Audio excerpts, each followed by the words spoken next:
right, so good to see everyone. Hello, and welcome back to Astronomy at Home, brought to you by the DiRAC Institute and Astronomy on Tap Seattle.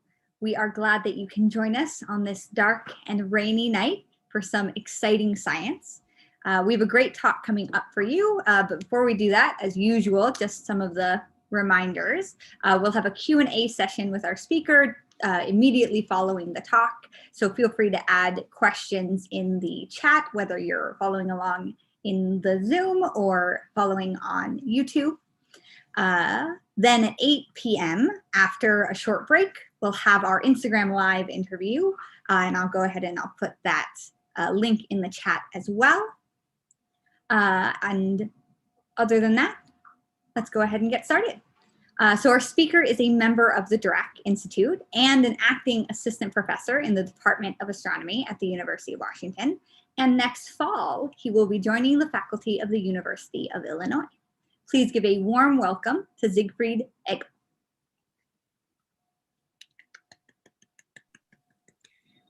Thank you so much. I guess it's my cue to share the screen. Let's see.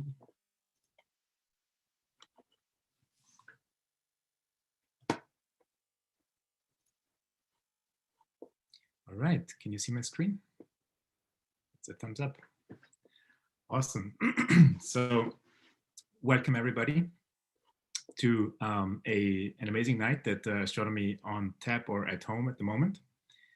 And I guess the reason why we have it at home rather than on tap is because 2020 has been a tough year. And I think, first of all, I'd like to acknowledge everybody who is working very hard, to keep everybody safe and everybody healthy and everybody on track. And me personally, I think that sometimes it helps to think that while things, can look grim sometimes, they can actually look so much worse. And we should be grateful that they don't. Because 66 million years ago, our, I wouldn't say ancestors, but our folks that were populating our planet before us had a very bad year too, when a kilometer-sized object hit the Earth, and in fact it hit the gypsum deposit near the Yucatan Peninsula. And what happened there is that the asteroid or comet was colliding with the Earth at a really incredibly high speed. It was big enough that it was producing a crater that can still be found today. And it was in fact depositing so much energy that a lot of the ground and soil was thrown up into the atmosphere, and it was in the end distributed over the whole globe, and it caused something akin to a nuclear winter. And the effect of that was that 3/4 of all species went extinct. So compared to that, 2020 doesn't look all that bad.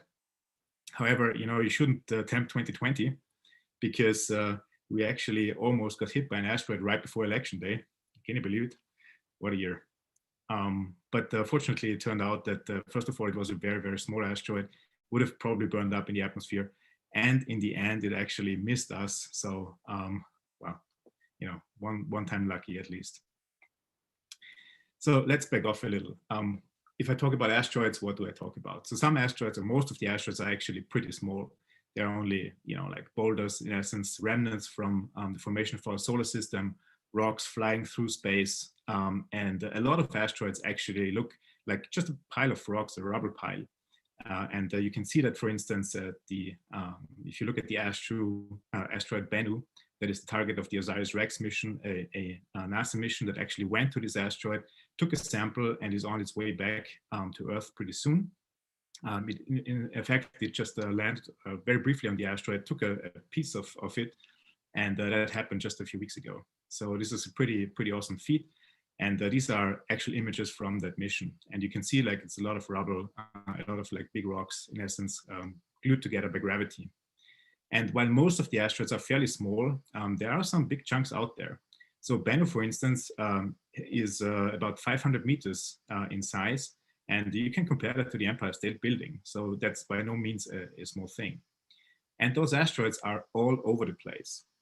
So what you see here is an animation of the inner solar system where all the cyan points are near-Earth asteroids and all the orange points are main belt asteroids. And the circles that you can see here are the orbits of the planets. Like you have the Sun in the center, you have Mercury, Venus, the Earth, and Mars. And so while space is big and even kilometer-sized objects are comparatively small, you can see that it's a little busy out there. And in fact, things do hit us all the time. So this graph, for instance, shows you all the measured impacts that we had on the Earth. Mostly, it was small objects that disintegrated in the atmosphere, but still measurable by US government sensors. And what's amazing to see here is that this was only like from 1988 until this year. And this is, like pretty impressive to me, actually. And some of those impacts that happened all over the globe, they deposit quite a bit of energy as well.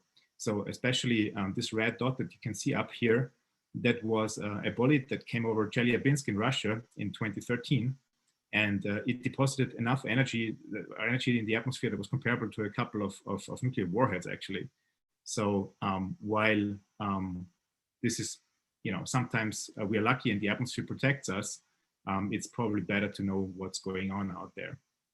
And in fact, the fact that it's so crowded out there and that we are hit all the time is something that we haven't really known for a long time.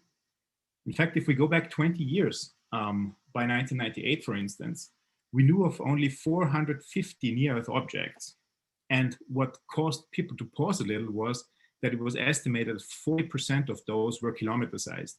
And just to go back to our first slide, kilometer-sized objects are those objects that can really cause global devastation if they hit the Earth.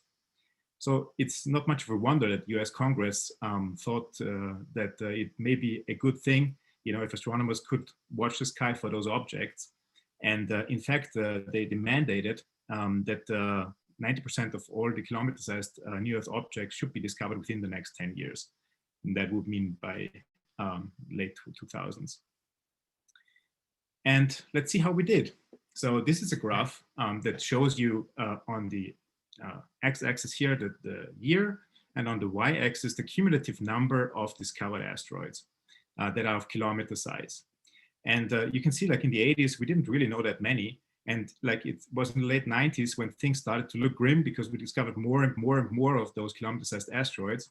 But as you all are pretty much experts, or have become experts of curves this year, you can see that we kind of flattened the curve here. And that's good in the sense that we discovered most of the kilometer-sized objects. And the fact that this flattens right here means that we didn't discover a lot more than we were thinking out there in the last couple of years. So we can be pretty sure that there aren't that many more out there. That's not to be said that there are none out there. In fact, we're discovering kilometer-sized bodies almost like every year. And since this went relatively well, of course, the US Congress decided that maybe it's not only worth looking at the kilometer-sized objects, but how about objects that may not be causing global disasters, but that can still like eradicate a city or cause regional damage. And so in 2005, we got another congressional mandate, we being the scientific community, to try and discover 90% of all the near-Earth asteroids that can potentially cause regional damage. By regional, I mean, wipe out a city such as New York or Paris. And let's see how we did there. So what you can see here is, in essence, the same curve that I showed you just a few minutes ago, where on the x-axis, again, you see the year. And the red curve was the curve that I showed you. It's the curve of kilometer-sized objects that cause global devastation. In orange, you see the number of objects of 140 meters in size. And these are the objects that cause regional devastation. And the blue curve is, in essence, all near-Earth objects, even the small ones that we've discovered so far. And while you can see that there is so many more objects out there than kilometer-sized objects, the really scary part for me personally is that we are nowhere near flattening that curve. So that curve, if anything, it starts to become steeper and steeper. And that means that there is many, many more asteroids out there than we know at the moment. So this is why people have thought, okay, we are a species, we put one of us on the moon. We are sending probes out into deep space, to explore all sides of other planets in the solar system, asteroids, and so on.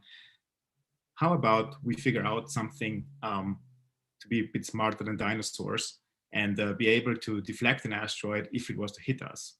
And this is where really like planetary defense comes from. So it comes from the fact that there's a lot of asteroids out there, and that we as a species hopefully are smart enough to figure out what we are supposed to do if we find an asteroid and predict that it's going to impact the Earth. Now, of course, before you think of how to deflect an asteroid, you first need to find asteroids. Because as you can probably guess from the past figures, there's a lot more out there that need to be found. And this is where the Vera C Rubin Observatory comes in. So Vera C Rubin Observatory is a National Science Foundation project, one of the most ambitious astronomically ground-based surveys that's coming in the next couple of years. It's currently built in Chile near the Gemini South telescope. And it's a really, really big telescope. It's an 8-meter class observatory. You can see the telescope area here, and all the folks who were working on that kneeling beforehand. So it's quite a big thing. And what's amazing about this telescope is that it's going to observe the entire accessible southern sky almost continuously for 10 years. And it's going to cover the entire sky in a couple of days. So it has a gigantic field of view. And what you can see here is in essence a simulation of the pointing. So it's going to take a snapshot of the sky for 30 seconds and then move to another place on the sky, take another snapshot of 30 seconds, and then move to another place in the sky and take another snapshot of 30 seconds. And like this, it's in essence producing a movie of the entire accessible night sky over 10 years. And it's producing a ton of interesting astronomical data, 15 terabytes per night, 50 petabytes in total. And this is really going to be amazing for a lot of scientific fields. In fact, excuse me. In fact, the 4 pillars of the science of the Vera C Rubin Observatory and its legacy survey of space and time are solar system science, where we are really trying to make a sense of what's out there, what do we know and what don't we know, and what are we going to find out there. It does a lot of dark matter and dark energy science, time domain astronomy, like discovering supernovae. And of course, it's also going to do continue to work, the excellent work of the Gaia mission, for instance, in terms of studying our Milky Way. But really, like solar system science is going to be so amazing. I really I can't express how excited we all are, because at the moment we know about 20,000 near Earth objects, which is pretty good if you think back that 20 years ago we only know 450. But the legacy survey of space and time in the Rubin Observatory are going to make this number grow explosively, like to 100,000 discoveries. The same for main belt asteroids. So these are the asteroids that are orbiting the sun between Mars and Jupiter. So at the moment, we know roughly 800,000 of those. And after LSST, we're going to know 5 million. In total, we're going to have 2 billion observations of asteroids. And just to set this in context, if you take all the observations of all asteroids that have been performed, like from the 1800s, so this was when the first big asteroids were discovered, to today, you total about 230 million. So that means LSST, Vera C Rubin Observatory, in the next couple of years is going to have 10 times as many observations as all astronomers did during the past 200 years. I think that's quite impressive. So how do you actually discover asteroids? So as I told you before, the LSST is going to take snapshots, like images of the sky, and then it's going to move a little bit along. And what happens is that you have stars that you can see in the background here. And the stars are usually like staying where they are. It's a bit counterintuitive in this movie because this camera is actually following an asteroid that you see here in the center. But this is exactly what happens. So the stars kind of stay where they are, and they stay like with the same position relative to each other, and asteroids are actually moving on the sky. So here you see a telescope that was actually following an asteroid, the asteroid 2004 FH, and it's moving on the sky, and this is really amazing. So if you take a couple of exposures, if you try to get rid of the stars by just subtracting two images, like one from each other, you should see that there's something that has actually moved from one time to the next time. And this is in essence exactly how the Vera C Rubin Observatory and LSST are going to discover asteroids. So we overlay these exposures, and we're actually subtracting them from templates that have been generated by observing the night sky with all the static objects a couple of times, and then doing some nice fancy image processing. And what should remain are a couple of dots that are in essence an asteroid. Now, this sounds like super fun, and it sounds like this is something that, that you could actually do at home, and sometimes you can. But the challenge with the Rubin Observatory is that it has a gigantic field of view. So you see here on the right is the field of view of the Rubin Observatory, and this is the full moon in comparison to that. And this, together with the fact that it's such a big telescope that it can go to extremely faint objects and see extremely faint objects, leads to a situation where these nice dots that you can see for one asteroid are actually going to look like that. And the challenge there is, of course, to try and find, which points here belong to one object, which points are known objects, which points observations here belong to the same object. And there is, like, as I said, like hundreds of thousands or millions of objects that you have to figure out which ones belong together. And this is the current project that I'm involved in. And if you're interested in details about that, I'd be happy to answer questions in our session afterwards.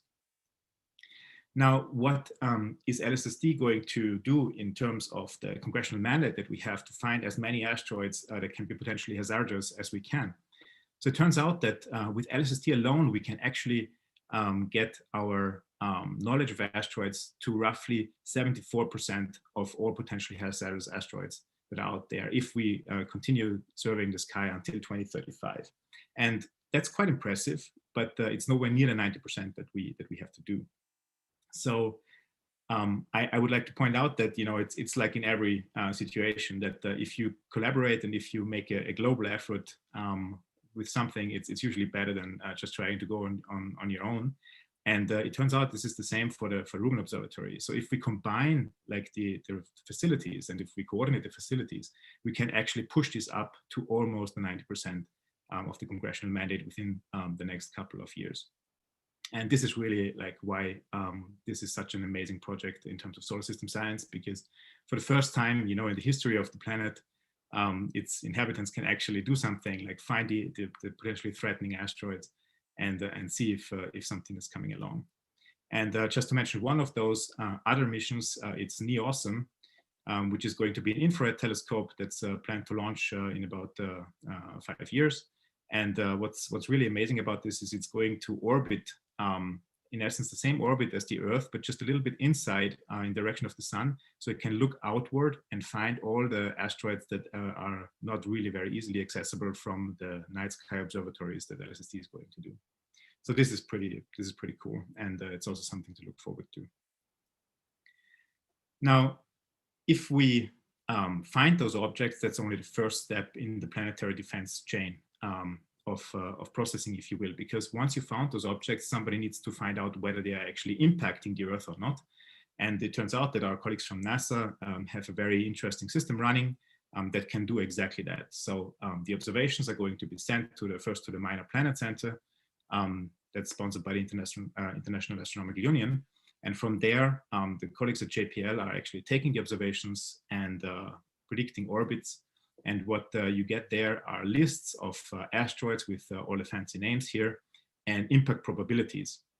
And those, in essence, tell you how likely it is that an asteroid is going to hit the Earth. And if we take this asteroid, for instance, it has a chance of 1 in 10,000 roughly to hit the Earth. So chances are fortunately fairly low for most of the objects that are discovered. Now, if we really find one day an asteroid that is large enough to be a potential threat to us, what can we do? Do we just have to, can we just evacuate things, or can we actually send a space probe out there and try to deflect that asteroid? And this is something that's really quite fascinating and has been worked on quite extensively over the past couple of years as well. So there are a few options of what you can do. And again, I won't have time to go into a lot of detail on any of those except one, which is the Kinetic Impactor. So a kinetic impactor is in essence a spacecraft that plays billiards in space. So you send a spacecraft to an asteroid, and instead of trying to do anything fancy, you in essence just collide with that asteroid. So you smack a spacecraft into the asteroid, and what happens with that is that you actually change the trajectory of the asteroid. It's the same as billiards if the white ball, hits any other ball. And this is the idea of the kinetic impact. And in fact, NASA is going to try something like that in the next 2 years. So this is the NASA Double Asteroid Redirection Test, where NASA is planning exactly that. So they are launching a spacecraft in July 2021, and this is going to fly to an asteroid and impact that asteroid, so literally smack into that. In fact, it's a moon of an asteroid, because asteroids, about 15% of all the asteroids do have little moons. And this is supposed to demonstrate how to target asteroids and how to deflect the orbit of asteroids. And I have a little animation here that shows you how this is supposed to happen. So here you have Didymos and its moon Dimorphos. And the DART spacecraft is going to come along and in essence hit the asteroid right on. And it's producing a lot of those ejecta. And the reason why NASA wants to try that is literally because we don't know how this asteroid is going to react to such an impact. If it produces a lot of those ejecta, dust particles, those act like a little jet engine, and they can change the orbit of the asteroid as well. And we do really have to understand how that works, because if an asteroid comes that is really dangerous or poses a threat to the Earth, we really have to understand how to divert the orbit, and we can't have any surprises when this actually happens. So I'm involved in the DART mission as well. And so the idea there again is to hit the moon and change the orbit of the moon around the primary. And while this may sound a little counterintuitive at first, because you want to deflect the whole asteroid system away from the Earth, it's actually fairly clever, because what that allows us to do is it allows us to observe the change in the moon's orbit from ground-based observatories. And it's much, much easier to divert the orbit of the moon than to divert the orbit of the whole system. However, DART also diverts the orbit of the whole system just by a very, very tiny little bit. And what I was working on is to make sure that when the spacecraft hits the asteroid, it doesn't unintentionally change the orbit of the asteroid, so it's going to hit the Earth at a later date. Because Didymos is quite a big asteroid as well. It's almost like the same size as Bennu before. And if that were to hit the Earth, that would be bad.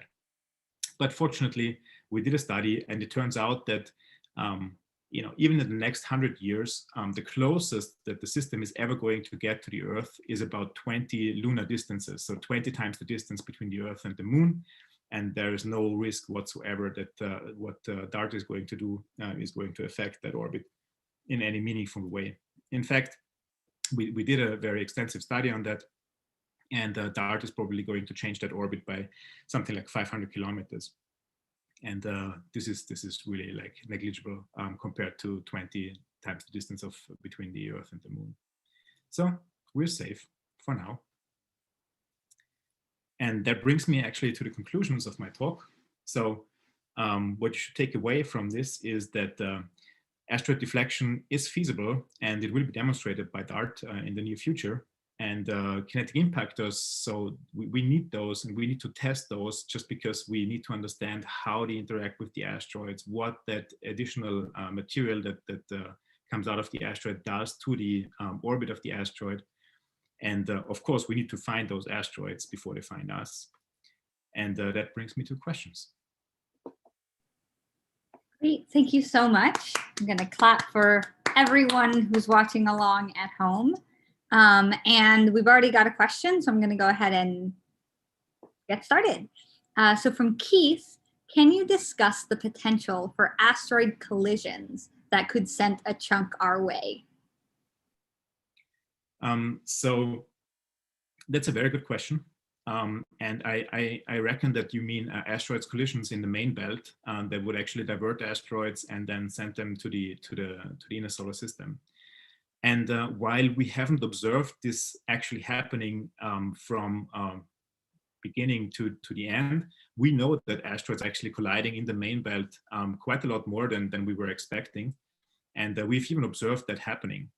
And certainly what happens then is the collisions themselves probably do not change the orbits of the pieces enough to really throw them into the inner solar system. But smaller pieces actually are subject to non-gravitational forces that are caused by the so-called Yarkovsky effect. And this is an effect where the asteroid is actually experiencing a little bit of a drag force due to the fact that it receives some sunlight. It's actually like swimming in a sea of sunlight, if you want. And the way that the sunlight interacts with the asteroid is actually pushing the asteroid a little bit off the orbit. And over millions of years, what happens is that sometimes it pushes smaller asteroids into resonances. These are interactions with the giant planets that then push the asteroids like towards the inner solar system. So in an very indirect way, this is what happens, but this happens on such long time scales that we can't actually observe that. It's a possibility. So it's a possibility to generate small enough fragments that are actually then transported to the inner solar system. So we also have a couple questions from YouTube. Jason asks, in the late 80s and into the 90s, did we prioritize finding 1 kilometer or bigger asteroids first, or did we just find whatever we could and then measure them and they turned out to be that size? Yeah, that's an excellent question. So in the 80s, actually, let's say I wasn't born there, but the colleagues were actually just trying to find what's out there. And the bigger asteroids in the asteroid belt have actually been discovered like almost 200 years prior. So folks were actually interested in what kind of asteroids are out there, but they were expecting that most of the asteroids are in the main belt. And there's only very, very few that are thrown in the inner solar system, just because once they are in the inner solar system and coming close to the Earth, it's an extremely chaotic environment, and the asteroids don't last long. They just last on the order of a couple of tens of millions of years, which is still long for us, but in terms of the timeframes that we are talking about in the solar system, it's still pretty short. So this was the expectation, and folks were just trying to map the asteroid belt. And suddenly they couldn't fit orbits to those objects that they discovered. And the reason for that was that they were so close that they were actually moving very, very fast. And usually what happens when you observe the sky is that you find bright objects first.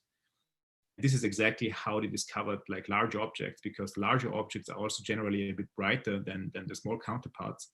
So all these objects that are close to us and moving very fast, they were bright enough and thus large enough that they could be spotted first. So that means, I think, until like the mid-90s, when really like so many of those kilometer-sized objects were discovered that folks started to scratch their head and say, okay, well, maybe we should look into this. Before that, it was mostly accidental, I'd say. Maybe there were a few people out there who were actively hunting for those, but the general gist was that let's just see what's out there.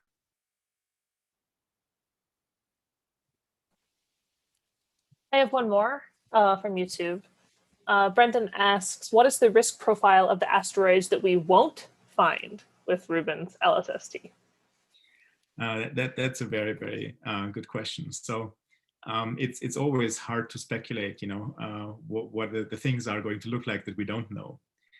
But what we believe and what our simulations show is that Rubin is probably going to find the majority of asteroids that can be dangerous in terms of size. So that means that it's about like between 100 meters and 300 meters. Like this is the size range that usually penetrates the atmosphere and can cause regional damage. And so we believe that LSST is going to find between 74 and, if you account for other searches that happen at the same time, up to 86% of those objects. Now that means that at least 14% of those objects are still out there that Rubin is probably not going to find. If we were to keep searching and keep up the program for another decade or so, then we slowly like push this up higher and higher in percentage. But everything is running out of funding after a little while, and then we'd have to go ask for more money to do that, and hopefully we'll get it, but that's not very clear at the moment.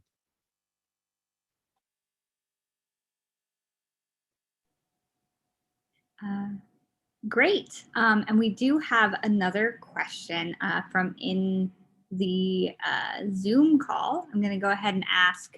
I'm going to allow you to unmute, and you can go ahead and ask your question, D.E. Brownlee, too.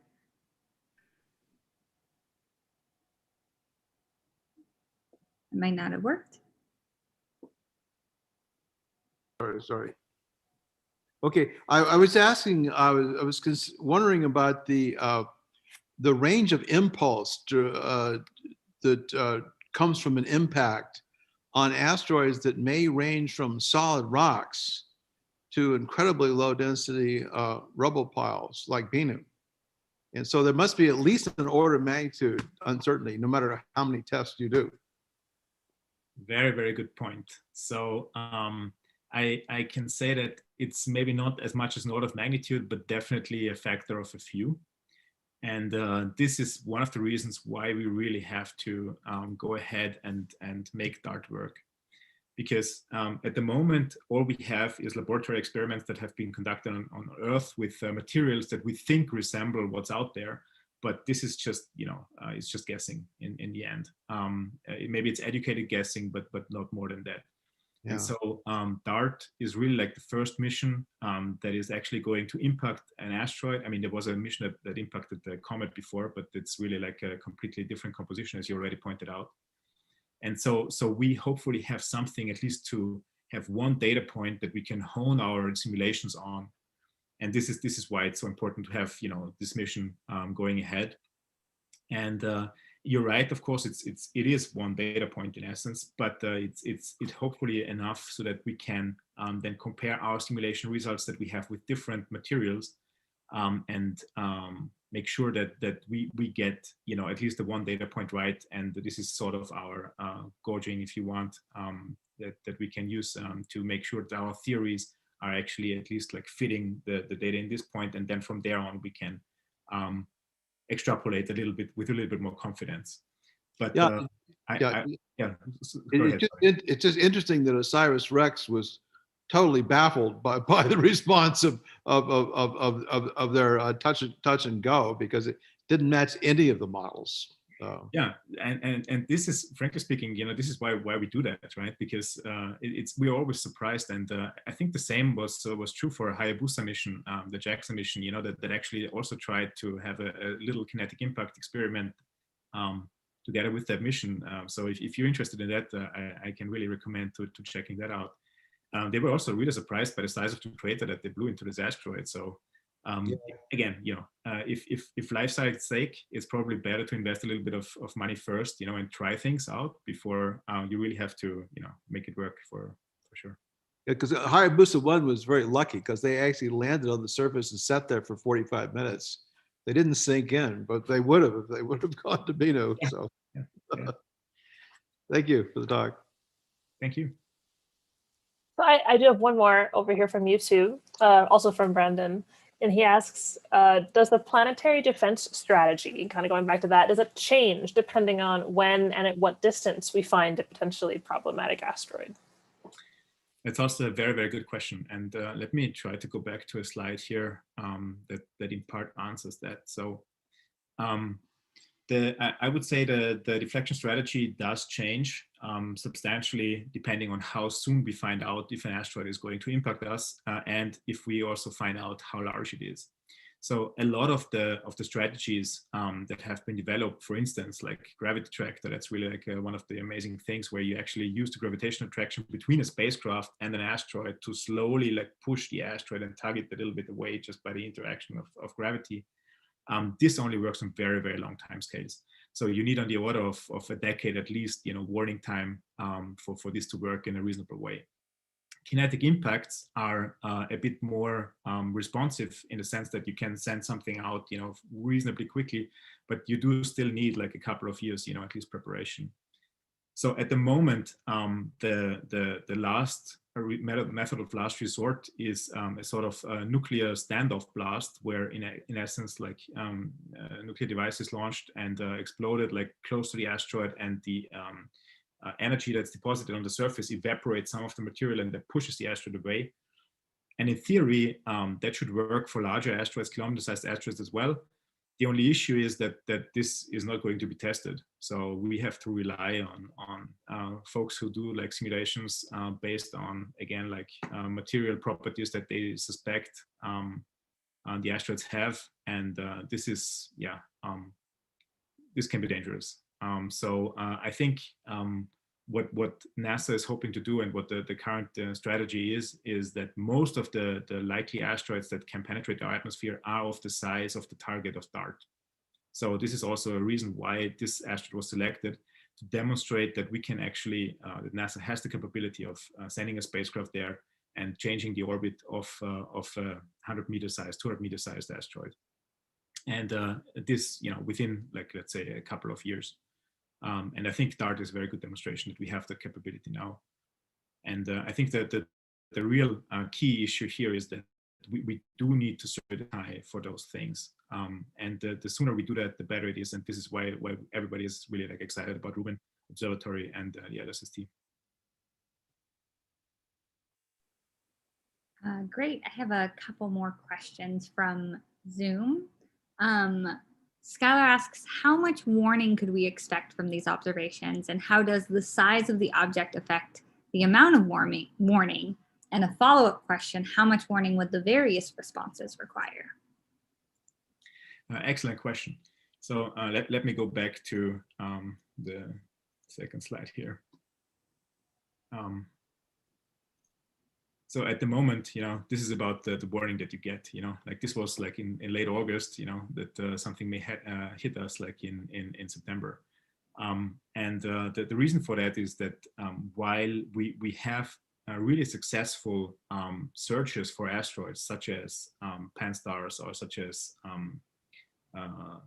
it was the Linear before, and now it's Catalina Sky Survey, they only can cover a fraction of the sky each night. And it's a combination of, you know, lack of funding or like of past funding, let's say, and the fact that we just didn't have the facilities to conduct like large scale surveys because other folks want to do some real astronomy as well. And this is why the warning times are relatively short. So this was in the order of months, and this is the typical warning time that we have and that we expect for impactors. Sometimes it was much less. So the Chelyabinsk bolide, for instance, like completely caught us by surprise. So we were actually watching out for another asteroid that was passing very close to the Earth at that time. And this asteroid came like right from the direction of the sun, where we didn't have any observatories or any capabilities to really find it at all. And just, you know, fortunately it didn't like impact the Earth, but just like blew up in the atmosphere. But it still caused substantial damage, like hundreds of millions of dollars over the city of Chelyabinsk, blasting away windows, and about 1,000 people had to seek medical attention. So this is something that's that has been bothering folks for a while. And while LSST is hopefully going to be capable enough to give us a little bit more warning time, because it is such a big telescope that it can find objects either that are small and nearby, but also ones that are a little bit larger and further out. So this should really help with the warning time. I can't give you any numbers because that kind of depends on the models of asteroids that you are using in simulations. But we hope that it's going to be better than a couple of months. And just to round that up, so things like the Chelyabinsk bolide, you know, they can hopefully be spotted with the Neosim mission. And this is one of the reasons why they are like stationing it at the like inside towards the sun, actually, so that it can like look out and find all those objects that kind of approach the Earth from the sun that the LSST has trouble spotting. So I have a relatively quick one for you. Kind of given what we know so far and what we're able to model, what kind of a time frame would you expect before a city-destroying asteroid is in the like, top 10%, say, likelihood of actually hitting Earth? This comes from Ken, YouTube. Also a very, very good question. So we expect, let's say, city killers on the quotation mark about like every 100 years, statistically speaking. But it's the same, you know, as with all natural catastrophes, it's statistically average, right? So I'm sorry about that. So what's the likelihood that Mount St. Helens erupts, right?